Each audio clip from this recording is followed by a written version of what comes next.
Bismillah ar-Rahman ar-Rahim. Chères sœurs, chers frères, Assalamu alaikum wa rahmatullahi wa barakatuh. C'est le troisième épisode de mes podcasts sur les croyances chiites. Alors, si vous n'êtes pas au courant, c'est une série de podcasts dans laquelle je vous explique en résumé les bases du chiisme, les croyances chiisme d'après le livre Les croyances du chiisme de Mohammed Rada al-Muzaffar. Alors, mes frères, mes sœurs, si ce genre de contenu vous intéresse, s'il vous plaît, cliquez sur j'aime, partagez la vidéo avec vos entourages et écrivez votre avis dans les commentaires, surtout sur ce genre de podcast. Dites-moi votre avis. Que pensez-vous à propos de ce genre de podcast? C'est très important pour moi de savoir votre avis. Voilà. Dans les deux premiers épisodes, je vous ai parlé de la connaissance religieuse, la connaissance divine. Je vous ai parlé de l'ijtihad, al-taqlid, le fait de suivre quelqu'un d'autre dans la religion, etc., etc. Donc, vous pouvez regarder les deux premiers épisodes si vous n'avez pas encore écouté. Alors, dans cet épisode, je veux vous parler des croyances, de nos croyances, les chiites, sur Allah d'abord, puis sur l'unicité divine. D'accord? Alors, quelle est notre croyance, nos convictions sur Allah? En fait, nous croyons que d'après le verset du Coran, Allah est un et unique. En arabe, on dit il est wahid, ça veut dire qu'il est un, qu'il n'y a pas plusieurs dieux, qu'il n'y a qu'un seul Dieu. Ahad, ça veut dire qu'Allah n'est pas composé. Vous savez, par exemple, imagine, alors désormais, avec votre permission, je tutoie, d'accord? Imagine, ton corps est composé de plusieurs éléments. Chaque élément a besoin de l'autre pour pouvoir fonctionner d'une meilleure façon. Alors, si Allah est composé de plusieurs éléments, ça veut dire que chaque élément de son existence a besoin de l'autre. Ça veut dire qu'Allah n'est plus notre Seigneur parce qu'il a besoin de l'autre. Alors que notre Créateur est riche et indépendant et n'a besoin de personne. Encore, nous croyons que, d'après le Coran, Allah n'a pas de semblable. Laysa kamithlihi shay. Allah est éternel. Ça veut dire quoi, éternel? Ça veut dire il n'y a pas un début pour l'existence de Dieu. On ne peut pas dire qu'à un moment, Allah n'était pas et après, il a été dans l'univers. Non. Un éternel, lorsque je dis Allah est éternel, ça veut dire quoi? Ça veut dire qu'il n'y a pas de début pour l'existence de Dieu et qu'il n'y a pas de fin pour son existence. Il est, il était, encore il était. Il n'y a pas de début. Après, il sera éternellement. Encore, nous croyons que Allah est al-awwal wal-akhir. Ça veut dire quoi? Ça veut dire que le début de chaque existence, le début de chaque créature, c'est Allah. Et la fin de chaque créature aussi, c'est Allah. C'est très important. Réfléchis bien. Mon frère, ma sœur, réfléchis bien. Ça veut dire que toute chose que tu peux imaginer provient de Dieu. Et toute la création se rendra vers Dieu. Encore, nous les chiites, nous croyons qu'Allah est l'omniscient. Allah est le sage. Allah est juste. Allah est hayy, vivant. Allah est fort. Ça veut dire toute force provient de lui. Nous croyons qu'Allah est riche. Riche, ça veut dire qu'il est indépendant. Il n'a besoin d'aucun pouvoir, car tout pouvoir provient de lui. Allah nous entend. Allah nous voit. On ne peut pas attribuer des caractéristiques des créatures de Dieu à Allah. Pourquoi? Parce que ces attributs sont des attributs des créatures de Dieu. Donc, ces attributs ont des limites. On n'a pas le droit de les attribuer à Allah. Peut-être, tu deviens un savant. Mais lorsque je te dis tu es un savant, c'est tout à fait différent que lorsque je dis à Allah, oh Allah, tu es un savant. Pourquoi? Parce que le savoir de Dieu est tout à fait différent avec le tien. Pourquoi? Parce que ton savoir a des limites, alors que celui de Dieu n'a aucune limite. D'accord? Allah n'a pas de corps. Il n'est pas comme nous. Un corps matériel comme nous. Non, Allah n'a pas de corps. Il n'a pas de visage, d'une apparence, une forme. Non, Allah n'a pas de forme. Car la forme provient des choses matérielles. C'est la nécessité des choses matérielles. Ça veut dire quoi une forme? Une forme constitue des dimensions. La taille, longueur, largeur et couleur, encore plusieurs éléments. Allah n'a pas de forme, car il est Allah. Car il n'a pas de limite, car il n'est pas matériel. Allah n'a pas de poids. Il n'est ni lourd, ni léger. Pourquoi? Parce qu'il n'est pas matériel. Parce que le poids provient du fait que quelque chose est matériel. Allah n'est pas matériel. Allah n'a pas de mouvement, car le mouvement, al-haraka, est une particularité des choses matérielles. Pourquoi? Imagine toi-même, maintenant tu es dans la chambre, tu m'écoutes, tu te déplaces, tu vas dans, par exemple, le salon. Maintenant que tu es dans le salon, tu n'es plus dans ta chambre. Et lorsque tu étais dans ta chambre, tu n'étais plus dans le salon. Vous voyez? Ça veut dire qu'Allah est présent partout. Ça veut dire que toute la création est présente devant Dieu. Il n'a pas de mouvement. Un mouvement est la particularité des choses matérielles. Nous croyons qu'Allah n'a pas de lieu. On ne peut pas dire que où est Allah. Non, ça veut dire quoi, où est Allah? Cette question n'est pas correcte. Pourquoi? Parce que c'est Allah qui a créé le lieu. Il ne peut pas se placer dans sa création, car c'est lui qui a créé le lieu. Toute place, tout endroit sont des créatures de Dieu. Allah n'a pas de temps.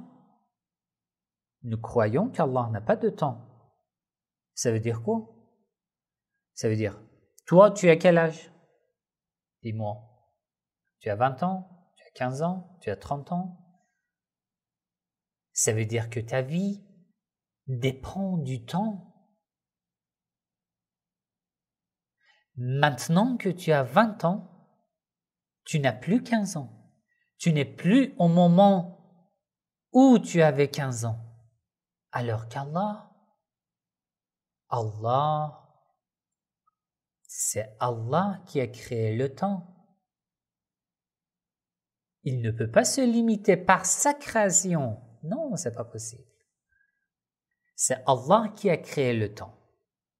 Et le temps provient du mouvement. Vous savez, nous avons dit qu'Allah n'a pas de mouvement. C'est le mouvement qui crée le temps. Pourquoi?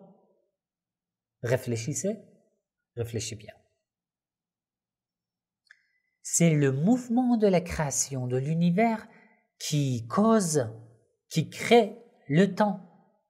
Alors, Allah n'a pas de mouvement, donc il n'a pas de temps. Avez-vous compris? Très bien. Nous croyons qu'on ne peut pas montrer Allah. Par exemple, je te demande où est ton frère, tu me montres par exemple l'autre côté de la rue, tu me dis regarde, voilà c'est mon frère, il est là. Mais on ne peut pas dire que Allah est là et ici parce qu'Allah est partout. Pourquoi? Parce qu'il n'a pas de place, il n'a pas de lieu. Parce qu'il est le créateur de tout endroit, de toute place. Parce qu'il est au-dessus du temps, de toute place et de tout mouvement. D'accord? Allah n'a pas de compagnon. Nous croyons qu'Allah n'a pas de compagnon. Ça veut dire quoi qu'il n'a pas de compagnon? Ça veut dire qu'il n'y a aucune existence qui soit digne d'être à côté de Dieu. Non, c'est pas possible.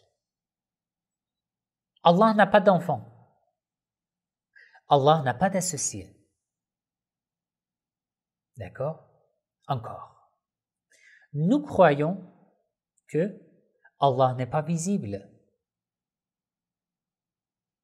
Si Allah était visible, si Allah est visible, ça veut dire qu'il est matériel. S'il est matériel, ça veut dire qu'il n'est plus notre créateur. Allah n'est pas visible, ni dans ce bas monde, ni dans l'autre monde. Il y a des hadiths dans les sources sunnites qui disent que Allah sera visible au jour dernier. Non, nous les chiites, nous ne croyons pas à ça. Le Coran dit La tudrikuhul absar. Les yeux n'atteindront jamais à voir Allah. D'accord? On ne peut pas dire qu'Allah ressemble à une telle chose, à d'autres choses, attribuer des formes à Allah. On ne peut pas dire qu'Allah a un visage, Allah a une main, Allah a des yeux. Non. Comme certaines écoles sunnites, al-mushabbaha, ils le faisaient, ils croyaient à ça. Ils croyaient qu'Allah a un visage, Allah a des barbes, Allah a de la main, Allah a des pieds, des yeux, etc., etc. Tout cela sont des attributs d'un corps matériel. Mais Allah, non. Ça va, c'était facile jusqu'ici? C'est facile, mais il faut comprendre. Tu m'écoutes, après tu vas réfléchir. D'accord? Je continue. Comme les sunnites, nous les chiites, nous ne croyons pas qu'Allah descend du ciel vers le bas monde. Non. Comme ça, Allah aurait de place. Et nous avons dit qu'il n'a pas de place. Vous savez que dans les sources sunnites, il y a des hadiths comme Sahih al-Bukhari, il y a des hadiths qui disent que la veille de vendredi, Allah descend vers ce bas monde. Non. Si vous voulez dire qu'Allah a un corps, Allah va se placer sur terre, non, c'est interdit et c'est impossible. Je vous ai expliqué pourquoi. Comme certains sunnites, nous ne croyons pas que dans le paradis, Allah se manifeste comme la lune pour les gens de paradis. Non. Allah n'est pas visible, ne sera pas visible, n'était pas visible. Jamais. Alors, tous ces attributs prouvent ces attributs des êtres humains, de cette création, qui ont des limites, montrent que la création a des limites. Alors, si tu attribues ce genre de caractéristiques à Allah, ça veut dire que tu crois qu'Allah a des limites. Ça veut dire que tu n'as pas connu ton Seigneur jusqu'à maintenant. C'est important. D'après l'imam Al-Baqir alayhi salam. Alors tu me dis, mais comment je peux imaginer Allah? Vous voyez, nos enfants, les enfants, surtout les enfants, nous demandent cette question. Par exemple, papa, Allah est comment? Est-ce que je peux dessiner Allah, mon Seigneur, ou non? Ou maman, Allah est où? Quand je peux voir Allah, etc., etc. L'imam Al-Baqir alayhi salam, c'est une réponse, ce n'est pas une réponse pour les enfants. Il faut simplifier ce contenu pour les enfants. L'imam Al-Baqir alayhi salam a dit, tout ce que tu imagines dans ta tête, bien très fin, très très très très fin et exact. D'accord? Pour pouvoir imaginer Allah. Dans ta tête, tu essayes d'imaginer quelque chose d'extraordinaire, de parfait, sans limite, etc., etc. Mais l'imam Al-Baqir alayhi salam dit, cette imagination, c'est toi qui l'as créée dans ta tête. Donc il n'est pas Allah. C'est une imagination créée par toi. Cette imagination est ta création. Ta création ne peut pas être ton créateur. Avez-vous compris? Alors, comme je vous ai dit, au jour dernier aussi, Allah ne sera pas visible. Comme certaines écoles sunnites, al-Mushabbaha, le croyaient. Voilà, jusqu'ici, je vous ai expliqué les convictions chiites sur Allah. D'accord? Maintenant, je dois entrer dans le sujet de l'unicité divine. Jusqu'ici, je vous ai parlé des attributs de Dieu. Donc, en résumé, Allah est wahid, il est un, il est unique, il n'est pas composé, il n'a pas de semblable, il est éternel, de début jusqu'à la fin, toute la création provient de Dieu, toute la création se rendra vers Dieu, il est l'omniscient, il est sage, il est juste, il est vivant, il est l'omnipotent, il est indépendant, il nous entend, il nous voit, il n'est pas visible, il n'a pas de lieu, il n'a pas de mouvement, il n'a pas de temps, etc., etc. Tout cela que je vous ai expliqué maintenant sont des attributs de Dieu, sont les convictions chiites sur Allah. Et dans l'épisode suivant, à partir de l'épisode suivant, je vous parle de At-Tawhid, de l'unicité divine, Inch'Allah. Vous savez que le sujet de l'unicité divine est très important. C'est la base de l'islam. La base de l'islam et du chiisme. Donc, je vous invite à suivre ce podcast jusqu'à la fin, Inch'Allah. Je vous promets Ma sœur, mon frère, je te promets que si tu suis jusqu'à la fin de ce podcast, cette série de podcasts sur les leçons chiites, tu auras une vision complète de la totalité des convictions chiites, Inch'Allah. Voilà, c'est fini pour ce podcast. Inch'Allah, dans l'épisode suivant, je vais parler de l'unicité divine. Alors, si tu as aimé, clique sur j'aime. Si tu n'as pas aimé, écris dans les commentaires pourquoi. Si j'ai fait une erreur, écris-moi dans les commentaires. Et voilà, si tu as des questions, n'hésite pas à m'envoyer dans les commentaires. Je te répondrai sans doute, Inch'Allah. Je vais noter tous les commentaires et je vous répondrai, Inch'Allah. Wassalamu alaikum wa rahmatullahi wa barakatuh.